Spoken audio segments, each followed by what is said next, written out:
Hello and Assalamu alaikum, everyone. Welcome to USEFP Workshop on Graduate Admission Essays. This workshop is part of the online series of workshops that USEFP has developed to support candidates in the application process for graduation admissions. There have been 2 essay workshops conducted previously in that series, and these workshops are available on the USEFP social media pages. Let's look at the outline first and the topics we will cover in this workshop. We will start with an introduction, so I'll briefly introduce myself, followed by why the essays are an important part of the graduation school application process. We will talk about the different type of essays universities ask candidates to write, things to keep in mind before you sit down to start writing the essay, and suggestions on how to approach your essays.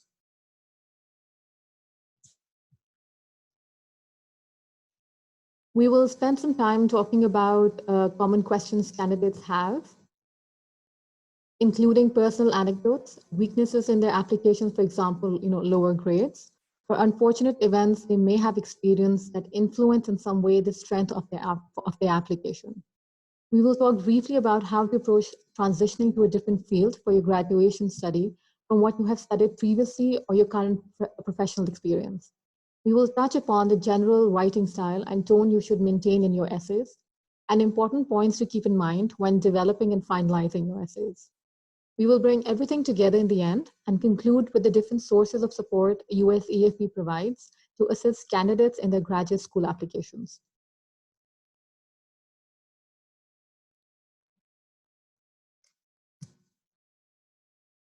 I'll start with a brief introduction of myself. My name is Amna Mahmood, and I graduated with the Master of Public Administration from Columbia University under the Fulbright Scholarship Program. And I have been associated with different programs and initiatives of USEFP since 2017.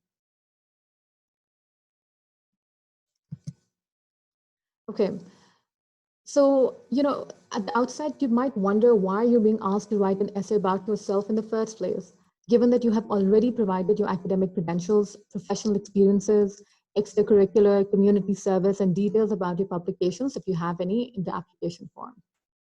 What the essay allows you to do is to highlight aspects of your life that have not been captured elsewhere.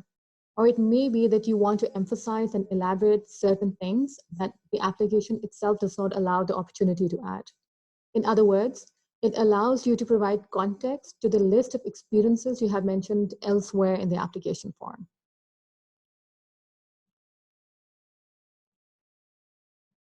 Another way to think about the essay is to consider it to be your interview. If you were asked the same questions in an interview, what would you say? What would be your tone? How would you conduct yourself? How would you try to differentiate yourself from the dozen potential candidates sitting outside, interested in the same position? Lastly, essays give you the opportunity to explain anomalies in your record. For example, you may have a low undergrad GPA but a great GRE score. What explains the discrepancy in your academics? We will talk more about this later.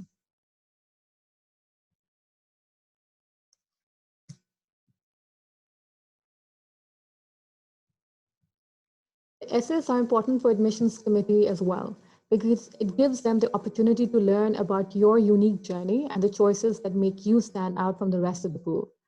Through your essay, they also want to learn how you would contribute to the community and add to the diversity of the classroom discussions. This is your opportunity to expand on your background, highlight unique experiences, challenges and triumphs, and give the committee a more compelling reason to accept you. Definitions. If you've been actively going through university sites and researching on the application process, you will surely have come across different ways universities describe essays. Candidates have confusion over whether statement of purpose and personal statement are one and the same thing or different. There are different schools of thoughts here. For example, University of California's website states that the statement of purpose is about your work, while your personal statement is about you. Princeton, on the other hand, does not differentiate between a statement of purpose, statement of academic purpose, or personal statement. However, what I will say here is you should not worry too much about the nomenclature or the naming convention. Almost all the university essays I have come across have essay prompts, which is a set of instructions that university wants you to follow or include in your essay, instead of just simply stating that they want the candidates to write a personal statement or a statement of purpose. We will look at example of these essay prompts in a bit after a few slides.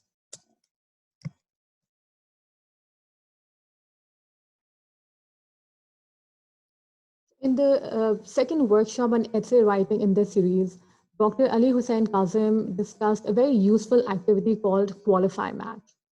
I strongly recommend that you listen to his workshop as well and supplement that with the learnings in this workshop.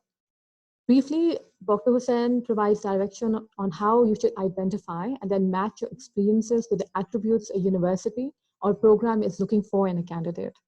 He also points out that it is not enough to simply identify concrete and relevant experiences. You also have to quantify and interpret your experiences to demonstrate meaning. Furthermore, you must also demonstrate how your personal goals match with the university or program's mission statement. Know your audience. Consider what you know about the program to which you're applying. What are they looking for? Will the admissions committee be reading your essay? Will faculty be reading your essay? Use the correct tone and vocabulary for your audience. Pretend you are a member of the admissions committee. Would you offer you the admission? Why or why not? Analyze your essay critically from the eyes of those who will read it and make a judgment based on it.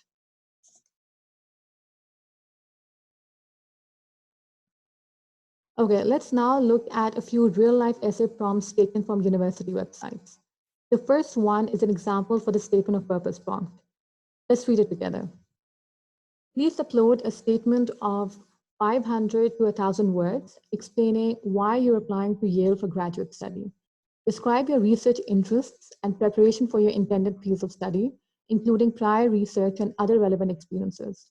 Relate how the faculty, research, and resources at Yale would contribute to your future goals. When you read the prompt, you can see that it comprises of different components that are either instructions they want you to follow or different questions they want you to answer in the essay you write. Let's look at the prompt again. This time I've made the components bold. The instructions that you're given here is that you cannot exceed 1,000 and write less than 500 words. And then the question it wants you to address in your essay include 1, describing research interests, 2, describing your preparation for your field of study through previous research or experience, and 3, how the resources available at the university would contribute towards your future goals. It is important that you answer each of the components. If you do not address all aspects of the prompt, it conveys to the reviewer that you have not read the statement correctly, and the reviewer cannot give you marks on what you have not written and missed out. It is also important that you follow instructions. For example, if you write less than 500 words or more than 1,000 words, it will not reflect highly on you. You need to show that you can follow directions.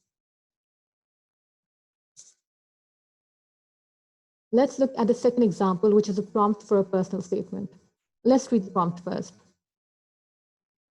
Your personal statement should showcase your strengths and provide an overview of your background, goals, academic and professional aspirations, and a commitment to public service. The personal statement should be approximately 2 to 4 pages, double-spaced. If you wish to address any weaknesses in your application, it is better to write a separate, succinct, fact-based explanation as an addendum. Like the previous example, you will see that we can break down the statement into instructions and questions. From the highlighted text, we can see that we're given 2 instructions. 1, to keep the essay approximately 2 to 4 double-spaced pages, and 2, addressing weaknesses in the application as a separate addendum.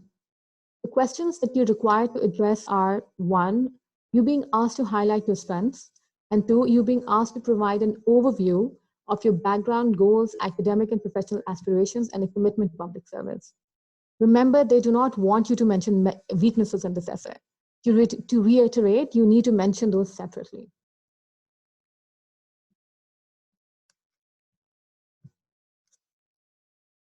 Other type of essays a university may ask you to write are essays that are specific to a program or department to which you're applying. For example, let's read the 2 essays beyond the personal statement that this university wants the interested candidates to write. The first one is a supplemental essay, and it reads, beyond your other application requirements, we want to get to know you on a more personal and individual basis. We would like you to answer the question, we all come from somewhere and it shapes us, both in who we become and what we value. Tell us your story and what shaped you. Your answer should be concise, one page, and double-spaced. The second essay is a policy memo, and it reads, the ability to write succinct and impactful policy memos will prove useful in both academic and career settings. For the purposes of this memo, the admissions committee is less concerned about format and more interested in your professional experiences, your critical analysis of the issues, and your ability to write cogently and clearly. Choose a topic to demonstrate your knowledge of an area related to your field of concentration and your professional and personal interests. Specific topics create better opportunities to demonstrate analytical skills and analysis and broader ones. The memo should be approximately 4 double-spaced pages and should identify a problem in domestic or international affairs. Discuss the complexity of it and propose policy recommendations. As you can see, universities can ask interested candidates to write a variety of different types of essays. Whatever essay the university wants you to write, they will provide a detailed prompt or statement with instructions and questions they want you to address. All you have to do is to remember to break down essay questions into its different components and make sure you address each component in your essay and follow instructions in the essay prompt. For example, instructions regarding the word limit.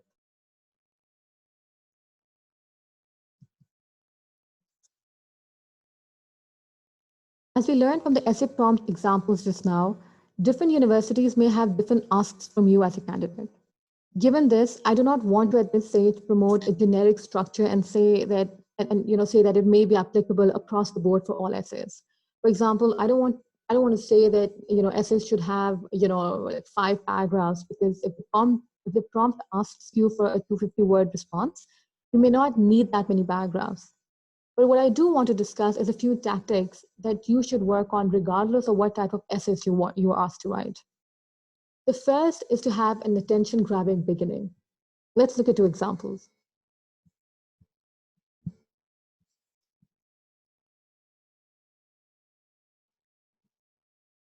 So this candidate writes the following. I'm applying to the Master of Fine Arts program in creative writing at the University of Okabuji because I believe my writing will blossom at your program, since it is a place where I will be challenged and I can hone my writing skills. What do you think about this beginning? Does it interest you? Do you want to find out more about what this person has to say? Or will you infer from the first impression that you've made from the introductory lines that what will follow will probably be more generalization and stating the obvious? Think about it as a reviewer. Now let's look at the second example.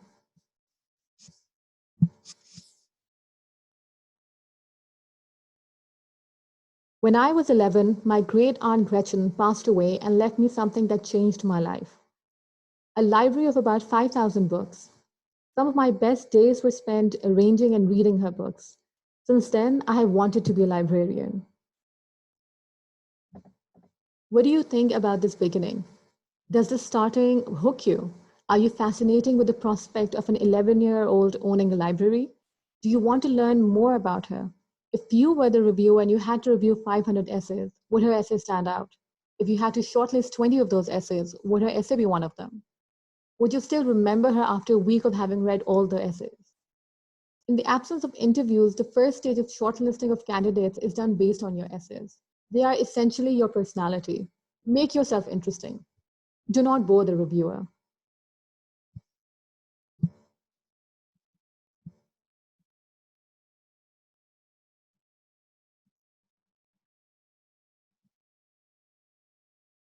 Once you have your amazing opening lines, the main contents of the essay should avoid generalization.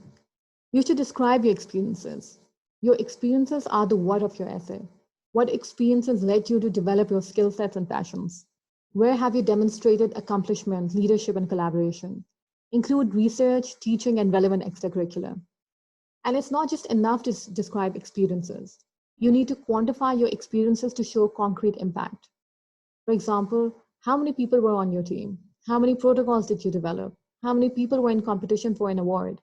As a TA, how often did you meet your students? Let's look at a few examples. The first column gives example of vague experiences, whereas the second one rephrases the same experiences with facts. During this project, my mind was open to the possibility of using different programming languages together to create code that is faster to run and easier to understand and modify. So this is an example of a vague experience. How do you make it factual? During this project, I collaborated with other group members to develop a user-friendly Python wrapper for 10,000-line Fortran library. As you can see, it's the same experience, but its description shows concrete impact. The choice of words is critical. Let's look at another example. I showed initiative in my second project in the lab, and compare this to, frustrated with the direction of my first project, I consulted with other faculty and proposed an entirely new project. Again, notice how providing a description with the right choice of words allows you to show impact.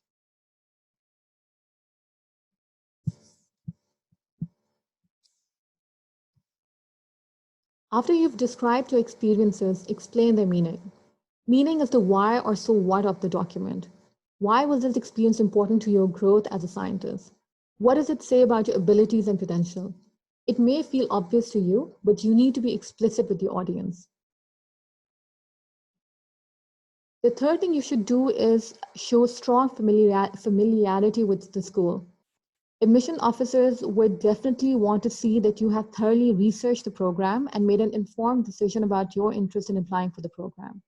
Again, think about the matching exercise we talked about earlier. The last and most important thing is that you should avoid repeating information that has already been mentioned elsewhere in the application form. Use your words judiciously.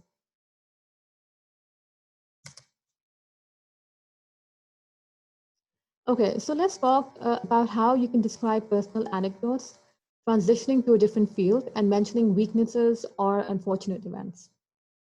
Candidates can talk about personal experiences that shape their aspirations. Let's look at an example of a personal anecdote. After studying Japanese for 5 years in junior high and high school, I entered college and declared a double major in English and East Asian languages and cultures. I received A's in my Japanese classes, but I couldn't shake the feeling that I was an imposter. After all, I wasn't really good at Japanese. I was just good at doing homework. It was a feeling I'd harbored for years. And then things changed. My junior year, I studied abroad in Osaka for a semester, where I spoke exclusively in Japanese with a wonderfully supported host family. I also discovered my passion for Japanese literature. Suddenly, life was making sense. It is important that candidates remember to keep anecdotes relevant to the specific programs to which they're applying and make it clear how the experiences led them to their program. The example we're looking at right now is about a candidate who was applying for Japanese studies. The personal anecdote she has described focuses on the central theme and is relevant to her chosen field of study.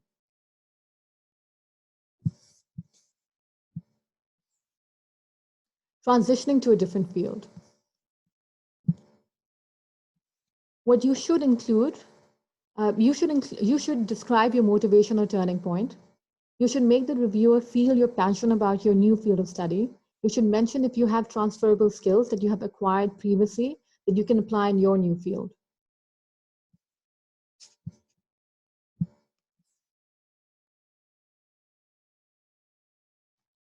You can also decide whether to address things like setbacks or gaps in your application as part of your narrative.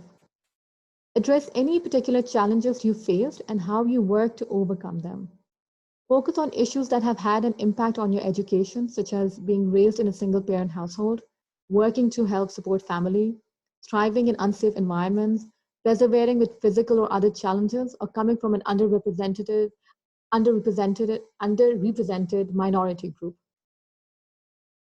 Have you had a low GPA for a couple of semesters due to health issues? Have you been out of job for a while taking care of a family member? If you do decide to explain an issue like these, make sure that the overall arc is more about demonstrating positive qualities like resilience and diligence than about providing excuses. Avoid coming across as whining and pleading.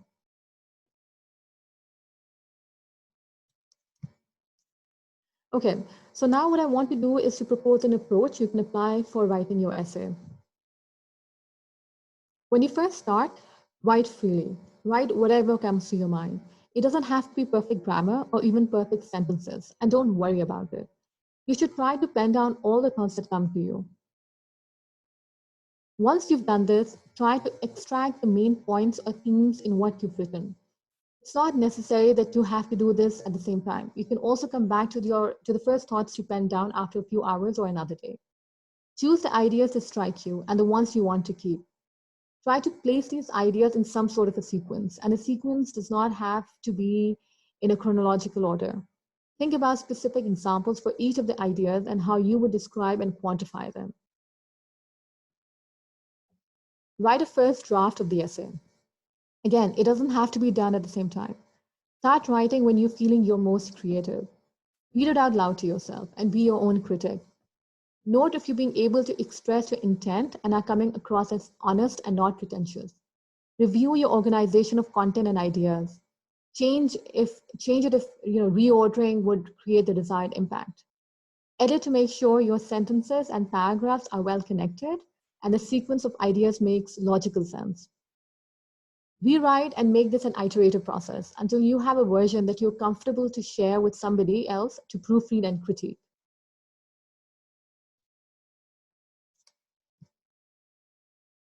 Okay, so let's talk quickly about the writing style and the tone of your essay. The first thing to keep in mind is to make sure your essay reflects your intent. Remember, you will not be there to translate or explain what you really meant, so do not expect the committee members to read your mind. Be specific and detailed. That is, avoid generalization and stating the obvious. And we've already covered this earlier. And lastly, your essay is a sample of your writing abilities. So it's important to convey your thoughts clearly, effectively, and grammatically well. Be succinct and concise. Your style can lessen interest in an applicant's essay. Another common error is the attempt by the candidates to impress. And in doing so, there is possibility that you will come across as pretentious. Let's look at this example. I have presented recommendations from legal, educational, and business leaders in my community that adduce a level of motivation and acumen that you require. All these qualities are touted as being the primary indicia of a successful law school applicant. A lot of fancy words, but unfortunately, the impression the candidate leaves is a negative one.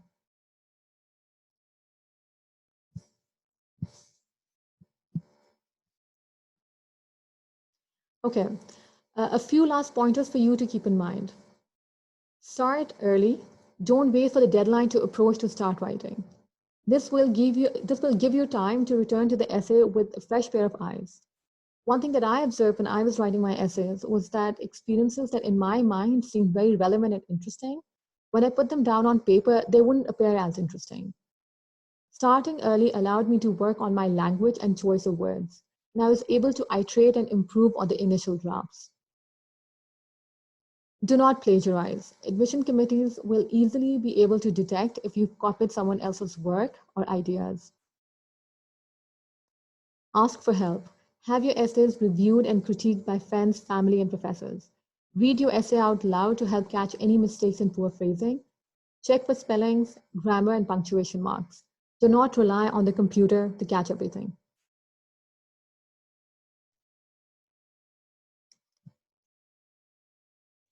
To conclude, it is important to reiterate that essays are an important part of your application along with your academic grades, professional experience, extracurricular, and community or volunteer service. Essays allow you to provide context to the facts that have been mentioned elsewhere in the application form. So it is important that your essay is a reflection of the information you have provided in the application form. Be honest, and it will come through in your writing. Universities and programs usually provide detailed instructions on how they want candidates to approach the essay, and sometimes also share successful essays on their website. So do your research.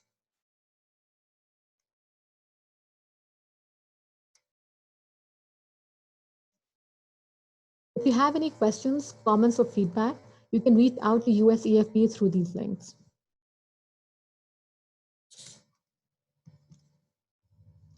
USEFP is available on Facebook, Twitter, Instagram, and YouTube. Follow USEFP's social media pages to get updates from USEFP. This is a list of resources I used to develop this workshop. Please feel free to go over these links when you have time. There are multiple other resources available online as well that you can benefit from. And I really encourage you to do your research.